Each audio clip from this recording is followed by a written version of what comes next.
That year, amidst a light rain of apricot blossoms, Xianxia promised me a lifetime together, just the two of us. I was transmigrated from the modern era at birth, foolishly hoping to find a faithful partner in ancient times of polygamy, and in a moment of folly, I believed his promise. On our wedding night, he was ordered to go to the border to fight a war. For 3 years, I managed the vast general's manor and diligently cared for my paralyzed mother-in-law. Upon his return to the capital, he wanted to use his military merits to request an imperial edict to grant a marriage. I suppressed my anger and questioned him. "You want to take a cow-wife?" Xianxia denied it. "No, I want to take a wife. Qingqing saved my life, but her status is low. Only by marrying her as my wife can I prevent others from looking down on her. I will make you a cow-wife, so you two will have equal standing." Xianxia's tone didn't sound like he was joking, and I was left speechless. He's like a bald man holding an umbrella, utterly lawless. I looked in the direction of the Forbidden City, back to the palace.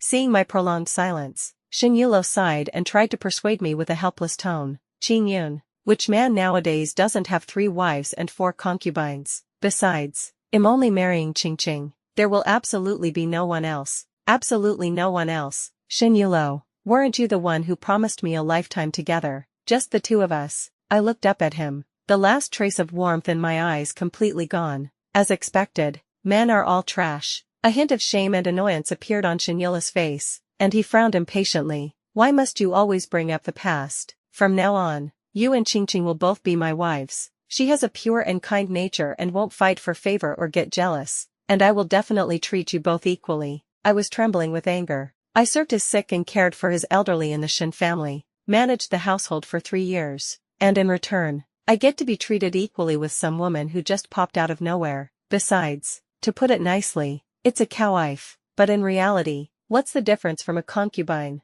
But Xianxia still felt there was nothing wrong with it. "Besides, you've worked hard managing the mansion for so many years. When the time comes, you can hand it all over to Qingqing and enjoy a life of leisure. Wouldn't that be wonderful?" I took a deep breath, suppressing my surging emotions. "I will not be a cow-wife. If you insist on marrying her, then let's get a divorce." "No." Xianxia suddenly became agitated, nearly knocking over the teacup on the table. "The general's manor has already sent the betrothal gifts to Qingqing. Now the entire capital city knows I'm going to marry her. If we divorce now, she'll get a reputation for forcing out the main wife." My heart jolted. Betrothal gifts. I manage the finances of the general's manor, and I'm aware of every transaction in the mansion. When was there ever such an expense? Betrothal gifts. I narrowed my eyes. Did they come from the general's manor's treasury, or from your private funds? Xianxia's eyes darted around, but his tone hardened. "What's the difference between the storeroom in the mansion and my private treasury?" "There's a huge difference." I scoffed lightly and turned to walk out. "Since the general won't say, I'll go investigate myself." Xianxia shouted angrily from behind me. "Su Qingyun, haven't you caused enough trouble?" I didn't stop walking and said loudly, "Since the authority to manage the household is in my hands, there can't be any unclear accounts." Back in my courtyard, I immediately summoned the accounting mammy. "In the past half-month, has there been any large expenditure in the mansion?" The mammy flipped through the account book and said with some hesitation, "A few days ago, the steward ordered someone to take several chests of gold and silver jewelry and cloud brocade. We servants didn't dare to stop them. The steward is Xianxia's distant maternal cousin, and relying on this connection, he's used to throwing his weight around." I sneered. "Go and bring those chests of jewelry and cloud brocade back to me." The mammy looked troubled. "Those things have already been sent to the Hongxiao courtyard, where Miss Su, the general's savior, lives. They said it's a betrothal gift." "Very good." My eyes narrowed slightly as I stood up.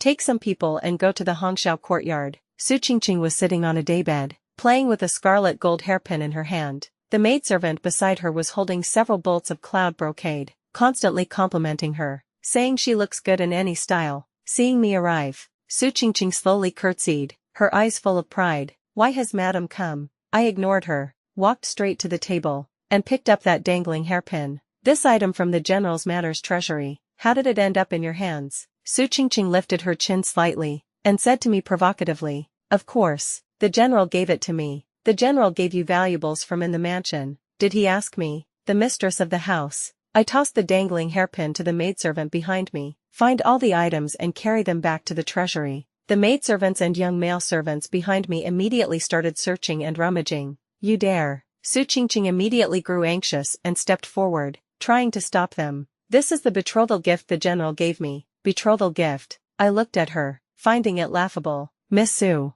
you have merits for saving the general. The Shen family will naturally present a gift of gratitude according to the rules. You and the general have not performed the rites of marriage proposal and inquiry of names, so how can there be talk of a betrothal gift? Her eyes reddened from my words, but she dared not try to stop them again, only able to watch as the servants carried the things away. After returning to my courtyard, I wrote a letter to my imperial brother. Back then, my imperial brother did not approve of me hiding my identity to marry Xianxia. It was I who pestered and coaxed him, using all sorts of persuasion, to finally get him to relent. But I didn't expect that in the end. It was I who got carried away by the promise. I sighed softly and ordered my confidant to deliver the letter to the imperial palace overnight. The next day was the victory banquet at the general's manor. The manor was decorated with lanterns and banners, and it was incredibly lively. Su Qingqing sat beside Xianxia, putting on the airs of the mistress of the house. I sneered, wanting to step forward and teach her a thing or two about the rules, but as soon as I got close, she suddenly knelt down before me, tears falling like pearls. Madam,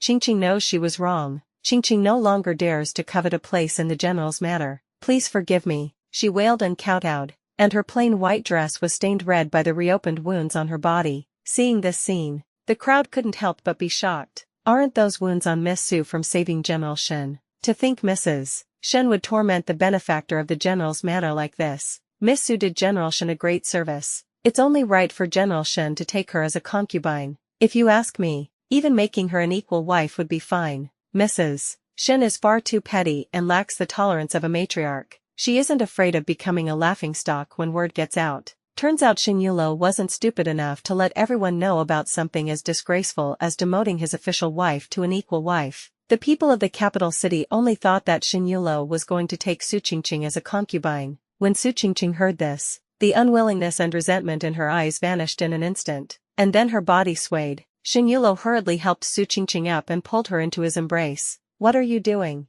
You're my savior, and even more so, the one I love. I will absolutely not mistreat you. Qingyin is just having a hard time accepting it right now. She doesn't actually want to kick you out. As Xianxia spoke, he kept winking at me. Qingqing, I've already discussed it with Qingyun. We'll pick an auspicious date and welcome you into the mansion. When Xianxia finished speaking, everyone's gazes fell upon me, as if they were all waiting for me to give my consent. Heh, since it's come to this, I'll give them what they want. I stepped forward, took Su Qingqing's hand, and said amidst her and Xianxia's surprised gazes, Sister, 3 days from now is an auspicious day. I'll have people prepare a dowry for you and a small sedan chair, to carry you into the mansion in style. How about it? Hearing the word small sedan chair, Su Qingqing's expression changed drastically, and Xianxia also looked flustered, trying to stop me from continuing. I sidestepped him directly and walked in front of the crowd. Today, I'll trouble you all to bear witness. Although Sister Su is my husband's savior, the rights cannot be abolished. The principal wife uses a red sedan. A concubine uses a pink one. My voice was clear and loud as I scanned the crowd. Although I, Su Qingyun, am a woman, I still know propriety and honor. Back then, General Shen went through all the proper rites and married me with an 8-bearer sedan chair. Now that he's taking a concubine, I will of course do things by the book. Su Qingqing trembled all over in Xianxia's arms, her face as pale as paper. Being taken in as a concubine in a pink sedan chair ran completely counter to her desire to be the principal wife. And my words were flawless. You could even say that in the entire capital city, you couldn't find another principal wife who was so benevolent and dutiful towards a concubine. No one could find any fault in what I said. If Xianxia dared to announce in front of everyone that he was demoting me to a cowwife to marry his mistress as the matriarch, his reputation for doting on his concubine and neglecting his wife would spread throughout the capital city in less than half a day. I continued with a beaming smile. Then it's settled. It's getting late now. Everyone should head back and rest. Seeing that most of the people at the banquet had left, Su Qingqing ground her back teeth and finally couldn't hold it in anymore. I am not a mistress. She pointed at me and screamed. The general has long promised to marry me as his wife, and he will soon go to request an imperial edict for our marriage. Seeing this, Xianxia shielded her behind him. His eyes filled with fury as he looked at me. Su Qingyun, must you be so aggressive? Qingqing saved my life. How could I wrong her by making her a concubine? Wrong her? I curled my lips and retorted. So for these past 3 years, I've kept to an empty room, served my mother-in-law, and propped up the general's matter, only to be demoted to a cowwife. And that's not a grievance. The veins on Xianxia's forehead bulged, so choked by my words he was speechless for a good while before he finally spoke. No matter what, I must marry her. If you're a bit more sensible, I promise I won't treat you badly in the future. There's no need. I cut him off and said sarcastically, I really don't dare believe the general's promises anymore. Since the general insists, then let's get a divorce. The courtyard was instantly dead silent. Su Qingqing's eyes were full of expectation as she looked at Xianxia, but he was just silent for a moment, then suddenly waved his hand. Guards, from this day on, without my order, the madam is not to take a single step out of this courtyard gate. Hand over the household management to the steward, and prepare for the wedding in 3 days. After giving these orders, he looked at me with a complex expression in his eyes. On the wedding day, I will announce that Qingqing is the primary wife and you are the cowwife. You will stay obediently in your courtyard. I looked at his resolute profile and sneered inwardly. Fine, preparing for a grand wedding, are we? Then I'll send you a grand gift. During my confinement, I sent another letter to my imperial brother. It wasn't until the day of the wedding banquet that my maidservant came running in a panic. Madam, bad news. Those golden-laid red sandalwood chests in your private treasury are missing. My heart sank. That was the most treasured part of my dowry, specially prepared for me by my imperial elder brother, filled with calligraphy and paintings from the previous dynasty and rare jade artifacts. Xianxia actually dared to touch even that. I suppressed the anger in my heart. To the front hall. Nanny looked worried. Madam, without the general's order. I adjusted my clothes, picked up the prepared divorce document and sneered. He dared to touch my things without permission. Why wouldn't I dare to go get them back? By now, the main hall was already filled with guests. Su Qingqing was holding Xianxia's arm, wearing a gorgeous red wedding dress, shyly and timidly waiting to perform the wedding ceremony. Seeing me barge in aggressively with my people, she subconsciously hid behind Xianxia and scolded. What are you doing here? I ignored her and looked towards Xianxia. My voice was clear and bright. General Xian is truly a good man, so thrifty and good at managing the household, using your official wife's dowry as the betrothal gift for your mistress. Aren't you afraid of the gossip, General? The moment I finished speaking, the main hall instantly fell silent. Among common folk, a scandal like misusing the official wife's dowry for a betrothal gift is enough to have people pointing fingers and gossiping for 3 years. Not to mention the general's matter. People would laugh their heads off. Xianxia's expression suddenly changed, but he hardened his stance again in a moment. Su Qingyun, don't you spout such wild words. You come from a humble background. You didn't even bring a single decent hairpin or ring when you married into the general's manor. The things in the private treasury were probably embezzled while you were managing the household. How could they possibly be your dowry? He took a step forward, glaring down at me. I see that being confined for a few days has muddled your brain. Su Qingqing also chimed in with a coquettish smile. But I recall the general saying that back then, the Xin family took pity on you, madam, and didn't ask for a dowry. Could it be that you've misremembered? The surrounding guests immediately burst into an uproar. Those ladies from noble families who already couldn't stand me whispered amongst themselves, their words sharp and cruel. This Madam Xin is so petty. The way the general's manor is decorated today doesn't look like it's for taking a concubine, but more like for marrying a wife. Don't tell me he's going to make Miss Su a wife of equal standing. So that's how it is. This Mrs. Xin must be here to deliberately cause trouble. Hearing this, the smugness in Su Qingqing's eyes grew even more intense, but I wasn't angry. I slapped the dowry list right onto the offering table, revealing the densely packed writing.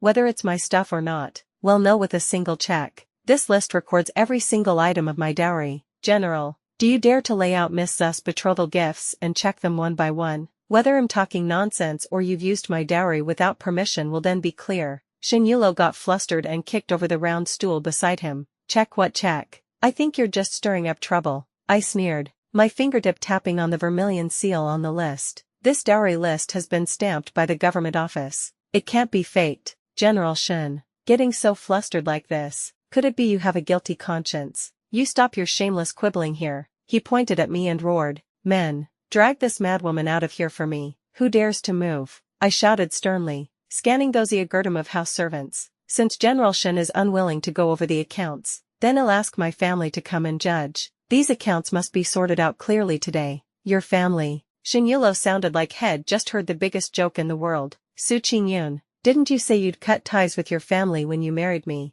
You've been married into my Xin family for 3 years and haven't gone back to visit once. Your family members are probably all long dead by now, huh? As soon as he said this, everyone couldn't help but start laughing. Go ahead and laugh. I hope they can still laugh in a moment. Seeing that I didn't respond, Xianxia lost his patience and ordered the servants to drag me away. Just then, a wave of synchronized footsteps suddenly came from outside the courtyard, and a eunuch's sharp voice came through clearly. His Majesty arrives. These 4 words were like a clap of thunder, blasting the entire courtyard into dead silence. A whole sea of people knelt down. Only I remained standing in my spot, watching that bright yellow figure slowly walk into the courtyard, surrounded by guards. Seeing that I wasn't kneeling, Xianxia scolded me anxiously. Su Qingyun, quick, kneel down. Even if you want to die, don't drag the Xin residence down with you. If His Majesty the Emperor puts the blame on us, the entire Xin residence will suffer. I paid it no mind, just silently watching that bright yellow figure get closer and closer.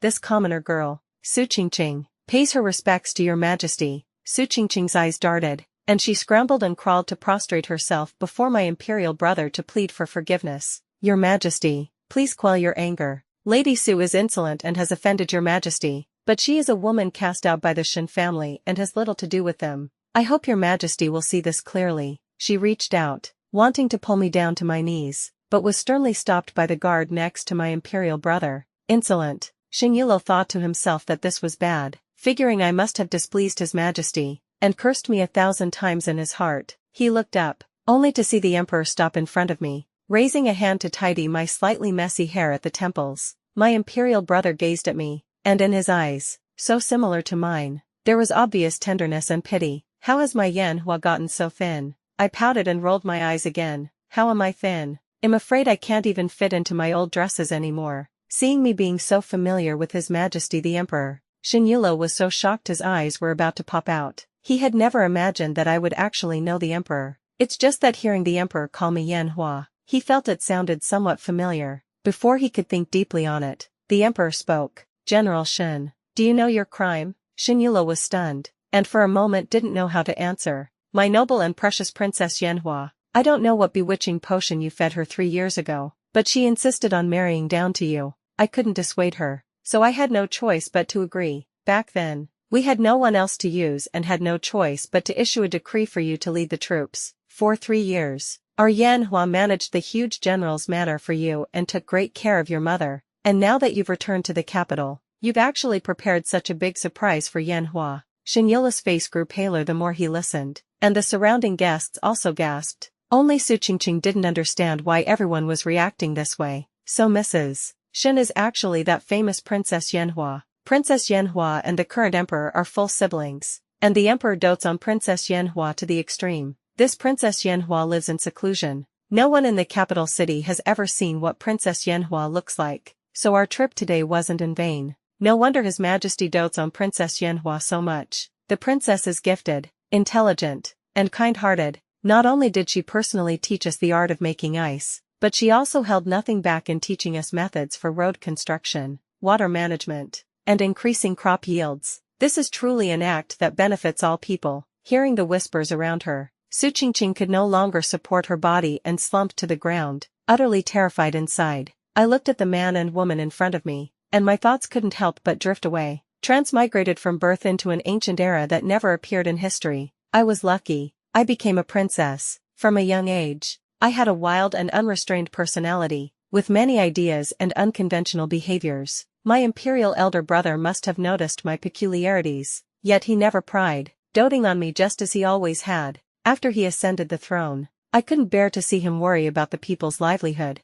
so I did my best to present the production techniques I still remembered from my past life. My royal brother insisted on giving me the credit for these achievements. I don't like people kneeling to me, so I rarely appear in public. My royal brother knows I long for freedom, so he made an exception to allow me to occasionally leave the palace for fun. One time I snuck out of the palace. I ditched my secret guards and got targeted by some thugs. In the nick of time, it was Xianxia who saved me like a god from the heavens. I had always admired the young general, and what's more, Xianxia was ridiculously handsome, so I pretty much fell in love with him at first sight, so I often went out of the palace to see him. It was drizzling that day, and Xianxia held an umbrella for me, promising that he would never take a concubine in his life. The initial thrill was real, But 3 years have passed, and he has a new person now. Seeing Xianxia standing there stunned, her imperial brother only said to eunuchly behind him, "Find the princess dowry from back then, and bring over the steward from the accounts office along with the account books." "Yes," eunuchly answered in a shrill voice and, leading the guards, went straight to Hongxiao courtyard. Only then did Xianxia snap out of it as if waking from a dream, scrambling and crawling to kneel before His Majesty the Emperor. "Your Majesty, I didn't know Qingyun was actually Her Royal Highness the Princess. I beg your Majesty to forgive my offense." My brother Emperor glanced at him faintly. "So you can treat her like this just because you didn't know Yanhua's identity? I remember that back then, General Shen swore a deadly oath, saying he wished to have one partner for one lifetime with her. How has it been only 3 short years? And this vow is already invalid." My brother Emperor paused, his gaze falling on Su Qingqing, his tone suddenly turning cold. "Using your primary wife's dowry to pay for a mistress' betrothal, and you even want to demote your wedded wife to an equal wife. Xianxia, do you not want your head anymore?" Xianxia's forehead was pressed to the ground, cold sweat soaking the back of his clothes. I was confused. "I beg your Majesty for mercy." "Mercy?" My imperial brother let out a soft chuckle. "My own sister's 3 years of hard work, just to be treated like this by you in return." Before Xianxia could explain, eunuchly walked in with my dowry and the accounting manager. "I just heard you say that back then. Qingyun's dowry didn't even have a single decent pearl hairpin." Xianxia trembled like a sifting screen, not daring to make a sound. My imperial brother glanced at him and tossed the dowry list back into Eunuch Li's hands. "Read." Eunuch Li immediately came forward holding the list. A pair of dowry pure gold phoenix hairpins inlaid with rubies, weighing 3 liang and 7 qian, placed inside the camphor wood chest in the main courtyard's private storeroom. Upon seeing this, the accounting manager dropped to his knees with a plop, the secret ledgers in his arms scattering all over the floor. My imperial brother ordered someone to pick them up, flipped open the thickest one among them, on which was scrawled, 4th month, 2nd day, took 1 ruby phoenix hairpin from the main courtyard, sent to Hongxiao courtyard. Upon hearing this, Xianxia's Adam's apple bobbed, cold sweat dripping onto the bluestone slab. "Thighs is what I asked Qingqing to temporarily keep." Temporarily keep. I suddenly laughed out loud, picking up the gold hairpin from the top of the dowry. The ruby on its head happened to be chipped in a corner. But how could this phoenix hairpin have been worn on Su Qingqing's head for 3 days, and even be thrown by her into such a state? Upon hearing this, Su Qingqing trembled even more violently, without a trace of color on her face. At the imperial elder brother's signal, Eunuch Li opened another account book. On the 9th day of the 5th month, took cloud brocade from the main courtyard and sent it to Hongxiao courtyard. The imperial elder brother's gaze swept over the bright red wedding dress on Su Qingqing, and just as he was about to speak, Xianxia suddenly rushed forward, protecting Su Qingqing behind him. "It was your subject's idea. Your subject saw that Qingqing was pitiful and wanted her to enter the household in splendor." I scoffed. "Splendor? Does General Shen know that this cloud brocade is a tribute item that took the Jiangnan Weaving Bureau 10 years to weave? Even I myself can't bear to use it." The color completely drained from Su Qingqing's face.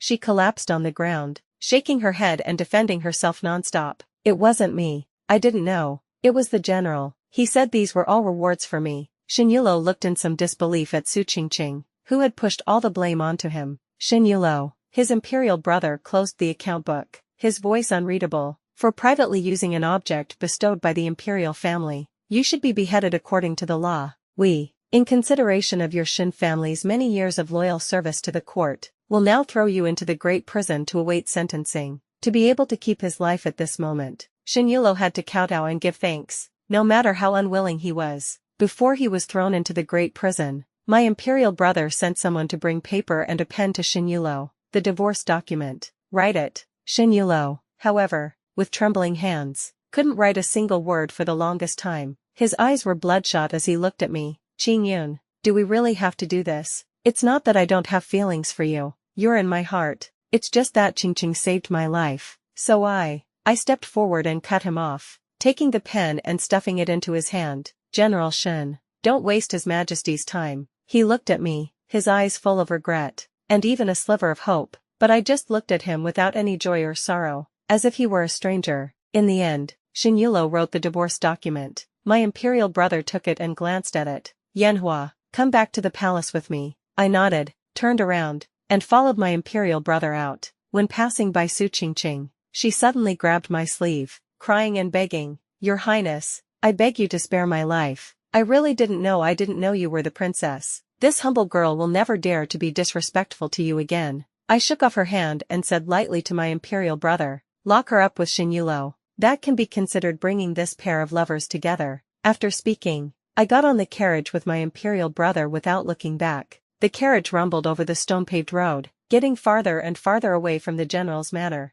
My royal brother saw me staring out the window, lost in thought, and reached out to ruffle the top of my hair, still thinking about those upsetting things. I turned my head and leaned on his shoulder, unable to quite figure it out. Royal brother, tell me, how could I have been so blind to fall for him back then? Youthful infatuation is always passionate. There's no need for too much regret. My royal brother sighed, and the silver hair at his temples caught my eye. Only then did I realize he had grown so much white hair in the past 3 years. My eyes couldn't help but well up, and I threw my arms around his arm. Royal brother, Yanhua won't run off anymore. I'll stay with you forever. Oh, you, don't even think about disturbing my peace in the palace. My royal brother patted my hand, his eyes full of indulgence. Later, I'll have the Marquis of Jinjiwan's youngest son come to the palace to play chess with you. That little fatty, is he still that fat now? I asked curiously. Just then, the carriage suddenly stopped at the palace gate. A young man in a moon-white brocade robe stood before the carriage, holding a food box, and stepped forward to salute with a calm and dignified air.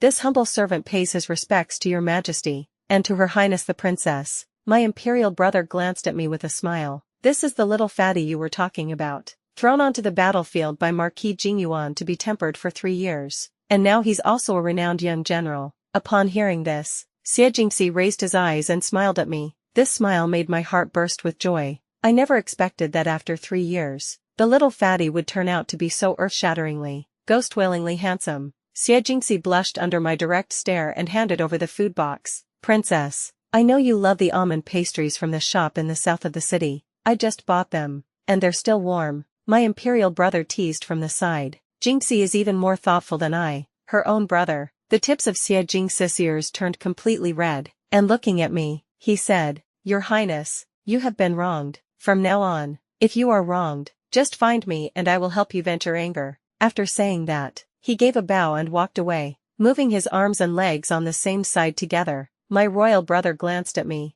Well, am I handsome? I nodded repeatedly. Only a tiny bit less handsome than you, royal brother. My royal brother scoffed and poked my forehead. You silly girl, just you wait. The next day, I was yawning, leaning lazily on the chaise lounge and staring at the Xianxia in front of me, who was blushing from his face to the roots of his ears. You came this early, just to pay me your respects. Xianxia stammered. Yes, if your highness finds me annoying, I'll leave right now. As he spoke, he was about to perform his Samalig walk again. Wait, I stopped him, had him come over, and sized him up carefully for a moment. He looked extremely uncomfortable under my gaze, and it took him a long while before he stammered, Your Highness, is there anything else you require? I looked at him with a beaming smile. You like this princess? Xianxia instantly turned red like a cooked shrimp, his entire body flushed from head to toe. Princess, if you mind, I will never bother you again. Teasing him, I stuck out my leg. Come,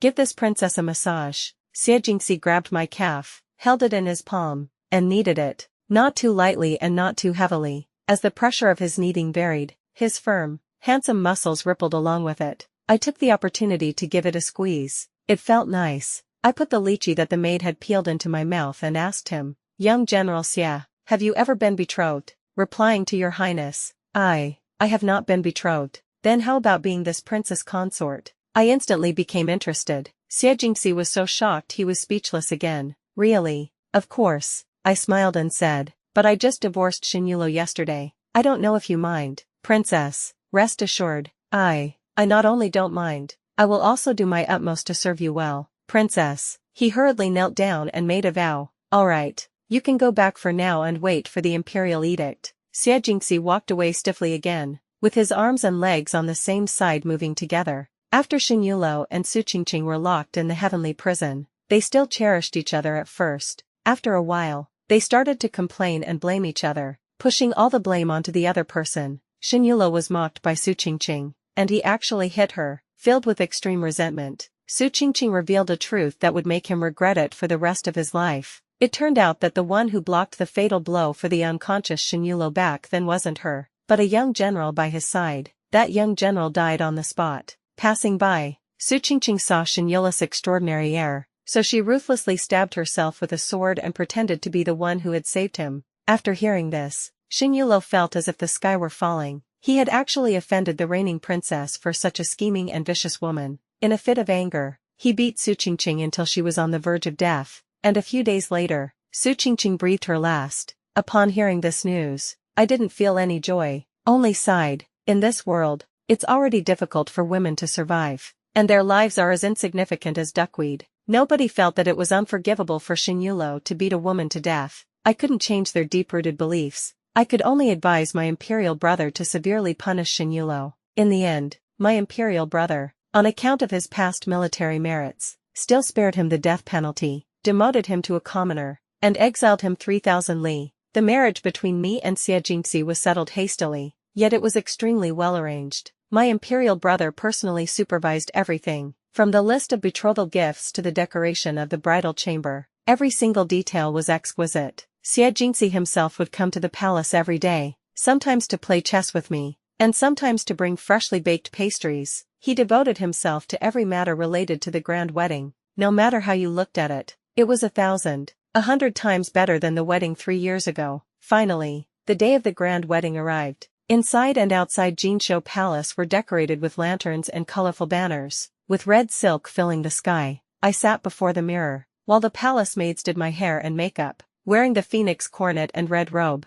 I looked even more delicate and beautiful. Meanwhile, Xie Jingxi was wearing a bright red wedding robe and waiting outside the hall. Through the window screen, I could even see his figure pacing back and forth, his arms and legs on the same side moving together. I let out a pft of laughter, and was just about to tease him, when a sudden commotion came from outside the hall, mixed with the sounds of guards trying to stop someone and a hoarse shout. Qingyun, Su Qingyun, you can't marry him. It was Xianxia. I don't know how he managed to run back. What bad luck. Xie Jingxi immediately blocked the entrance to the hall and said in a deep voice, Xianxia, you dare to force your way through the palace gate. Get out of the way. Xianxia roared like a madman. I want to see Qingyun. I am her husband. You get out of my way. As he spoke, he shouted loudly towards the inside of the hall. Qingyun, I know I was wrong. I really know I was wrong. Come back with me. Let's start over. Okay. I sighed, stood up, gave Xie Jingxi a reassuring look, and slowly walked out of the hall door. Xianxia was held down on the ground by the guards, his clothes tattered and hair disheveled, without a trace of his former high-spirited and dashing appearance. Seeing me, his eyes lit up. Qingyun, look, I'm back. I came to find you. They said you're getting married. Is it true? You can't marry him. You are my wife. Xianxia. I looked at him expressionlessly, my voice calm and flat. We are divorced. No, he pleaded with reddened eyes. Qingyun, I admit, I was foolish. I wronged you. Please give me another chance. A chance. I looked at him, my tone laced with a hint of mockery. Xianxia, do you think a chance is something you can have just because you want it? I raised my hand and pointed at Xie Jingxi. Take a good look. This is Xie Jingxi, the heir of Marquis Jingyuan, and today is my wedding day with him. Besides, you're just a commoner exiled for your crimes, forcing your way into the palace and causing a scene. Aren't you afraid His Majesty will sentence you to death? But Xianxia didn't hear a word of it. Qingyun, tell me, do you still love me? You're only blaming me because of Su Qingqing. Now that Su Qingqing is dead, I'll listen to you about everything from now on. Come back with me. Okay. Looking at his stubbornly unrepentant state, I found it both laughable and pathetic. Xianxia, you still don't get it. I'm not blaming you for who you married, but that you belittled my sincere heart. Back then, I believed in your one lifetime, one love, just us two, which is why I was willing to give up my status as a princess to marry you. But what about you? You used my dowry to pay the betrothal gift for your mistress, and even wanted to demote me to a cow-wife. When have you ever shown me even the slightest bit of respect? The man I'm going to marry now, he understands the rules, knows the etiquette, and more importantly, he understands my heart and respects my will. As I spoke, I gripped Xie Jingxi's hand tightly. Xianxia, I withdrew my gaze and said, word by word, the hour is late. I'm going to the wedding ceremony. You'd best look after yourself. After saying that, I didn't look at him again. I turned and walked towards the palanquin that had already been prepared. Behind me, Xianxia's cries were gradually drowned out by the music. As a few guards came over and dragged him away, Xianxia cautiously held my hand. "Qingyun, don't be afraid, I'm here," I answered with a smile, and stepped into the sedan chair. All along the way, gongs and drums thundered and joyous music played. This time, I've also finally found my own happiness.